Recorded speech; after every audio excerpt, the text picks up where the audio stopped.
Hi, I'm Brian. We're here to talk about the week 5, the 16-week SAQ program. So for this program, what we did was for each phase or cycle, we did 2 weeks, a week A and a week B. And what we'll do is week A, week B, week A, week B, just because it is a shorter cycle, and we're not getting too in depth with anything. We don't need to do specific days, plus having a week in between of changing up the exercises are important.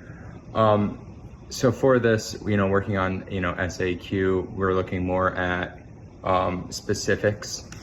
So when we're looking at developing speed, we're looking at doing sprinting, strength exercises, and a little bit of mobility, where agility is strength, change of direction, and kind of that perceptual, so being able to know that reactiveness. So that's kind of what we tried to dictate in this. We did a lot of strength. We did multiple days of strength a week in the beginning, and then kind of as we progressed, kind of decreased that. Plyometrics stayed its own 1 day per week, as where when we did the speed and agility, they originally had their own days in the beginning phases, and as we transitioned through, we combined them. Something we didn't hit too much on here was endurance, because this is more for, that SAQ motions, that speed, agility, that quickness, plyometrics in there. We didn't really want to focus too much on aerobic. We wanted to, be more on that explosiveness.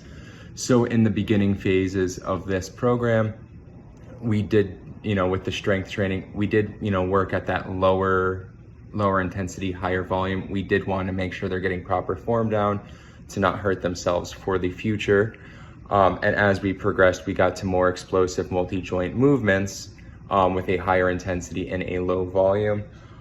That being said, when it came to plyometric trainings, specifically, we wanted to hit the appropriate contacts. So in the beginning, because they'd be considered a beginner, we want to stick to that 80 to 100. And as they progressed to the end phases, we would consider them more intermediate, advanced. So they'd be able to increase that to 100 to 140, which is something we did. Along with that, for the plyometric exercises, we did start off with a little bit of an easier exercise and progress, but then as we got to the end phases, we kind of backed off the more difficult exercises, but did keep that volume the same, as we want to keep those contacts consistent. But we're just trying to maintain what we've achieved so far, so there was no need in doing super difficult exercises. We could back down those exercises and keep that volume the same to get the same results.